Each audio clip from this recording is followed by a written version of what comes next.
منه متى غلب العين على حتى بهدف لا شيء في محل المتصدر الجزيرة. ضيفا على الأهلي في مباراة 7 حمد القردبو. الأهلي الوصيف يستقبل الجزيرة المتصدر وأمله أن يقلص فارق 9 نقاط الذي يفصلهما. الفرسان دخلوا المباراة ضاغطين، لكن الحذر الشديد طغى على الشوط الأول ليتفوق الدفاع على الهجوم. بداية الثاني كانت نارية والميدا يقترب من التسجيل. دخل جيان، ومع دخوله تأكد عزم كوزمين على لعب كل أوراقه، لكن وعكس مجريات اللعب الجزيرة يباغت ويجبر دفاع الأهلي على الوقوع في الخطأ.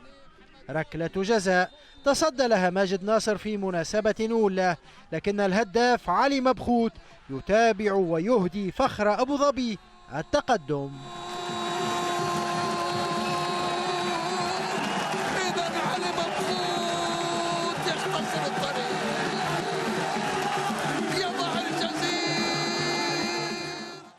بعد التأخر في النتيجة لم يعد للأهلي ما يخسره، فنزل بكل ثقله وأرهق دفاع الجزيرة.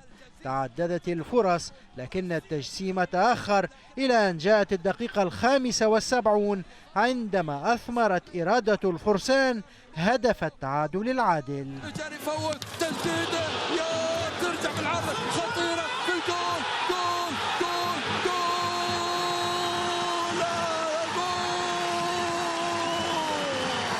الحق تشاور على جول.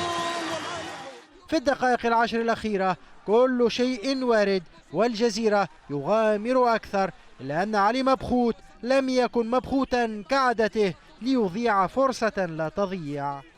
دفاع الأهلي استمات وتألق وهجومه لا يرمي المنديل، ومرة أخرى يثمر الإصرار والضغط المتواصل هدفا غاليا جدا كلف الجزيرة هزيمته الثانية هذا الموسم، وأهدى الفرسان فوزهم الرابع على التوالي. الفرحة لم تكتمل بعد إقصاء خميس إسماعيل، لكن فارق النقاط تقلص إلى 6 فقط قبل 6 جولات من اختتام الموسم. فهل يستفيد الأهلي من قمة العين والجزيرة الأربعاء المقبل، أم أن الجزيرة لن ينهار في الخطوة الأخيرة؟